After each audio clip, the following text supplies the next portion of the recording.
Ce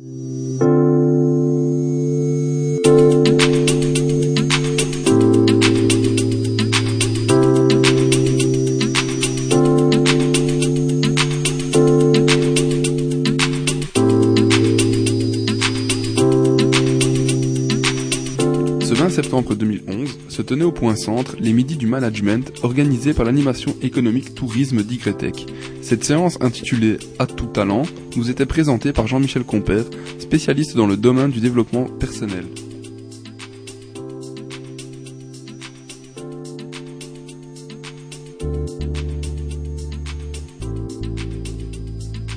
De mon point de vue, un talent ou une intelligence ou un potentiel sont des synonymes. C'est-à-dire qu'en fait, le talent, c'est quelque chose que nous avons à développer. Le talent peut être petit, moyen ou grand.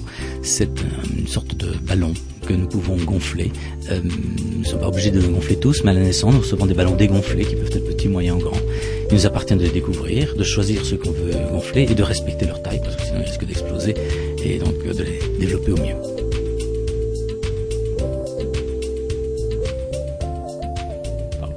Il ne faut pas se tromper de méthodologie, effectivement. Il vaut mieux partir de la connaissance de l'individu et de lui permettre de découvrir un certain nombre d'activités. Cette découverte va être associée à une identification de talent. Généralement, les deux critères qu'on prend en considération, c'est le premier, c'est l'aisance, c'est la facilité avec laquelle il réalise l'activité. Le deuxième critère, c'est le besoin d'en apprendre davantage, de progresser à son rythme. Quand ces deux critères sont réunis, on va pouvoir passer alors à l'étape suivante, c'est de demander s'il aime, s'il apprécie, s'il a du plaisir à réaliser cette activité-là. Et ce n'est que lorsque la combinaison du talent présent et du plaisir identifié qu'on peut décider à ce moment-là d'engager la personne vers un processus fondamental qui est la création d'un rêve, d'un objectif derrière qui va l'amener à progresser dans le développement de ce talent. Donc cette étape est le cheminement exactement inverse de ce qu'on fait généralement dans la télé-réalité où on part des rêves, j'aimerais être une star, j'aime chanter et puis je réalise que j'ai pas le talent avec les désastres que ça peut représenter.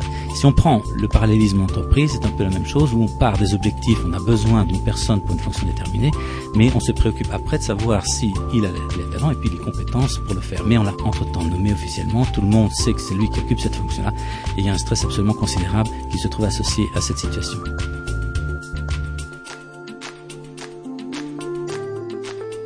D'être d'abord très attentif à l'existence de potentiel, c'est-à-dire de talent. Donc on observe d'abord un niveau de maîtrise d'une personne à un moment donné suggère qu'il est peut-être temps de l'amener vers une découverte d'autres ballons, d'autres potentiels. Le deuxième élément, c'est que à travers des découvertes fortuites, on peut se dire tiens, il a peut-être un potentiel dans tel ou tel domaine. La suite des événements, c'est de l'amener à prendre conscience qu'il a son talent, lui demander si ça lui fait plaisir de réaliser ce domaine d'activité et de voir s'il est prêt au niveau de ses propres ressources à faire les efforts nécessaires en vue de le développer. Puis, par un plan de développement successif où il ne faut pas oublier des récompenses régulières ou des félicitations régulières, en tout cas il faut une sorte de bilan positif entre chaque étape de son développement, on l'amène progressivement à un niveau compatible avec la fonction ou l'activité qu'il devrait réaliser. Et à ce moment-là seulement on le nomme pour éviter l'effet négatif dont on a parlé tout à l'heure.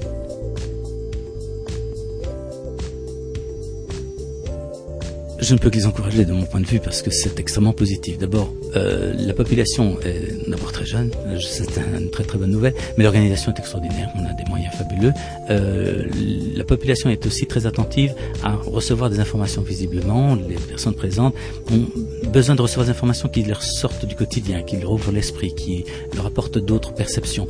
Et peut-être un système de réflexion qui les amèneront à mettre en œuvre dans leur entreprise des éléments qui parfois sont présentés sous une forme un peu théorique, à eux de laisser approprier ces outils ou ces approches pour en faire le meilleur usage à l'intérieur de leur structure. Mais en tout cas, cette ouverture, ce champ est fondamental. Ce n'est pas de la formation continue, c'est de l'ouverture d'esprit, de l'alimentation intellectuelle ou managériale ou autre. Mais de toute façon, c'est extrêmement positif parce qu'il y a des échanges qui sont très, très constructifs.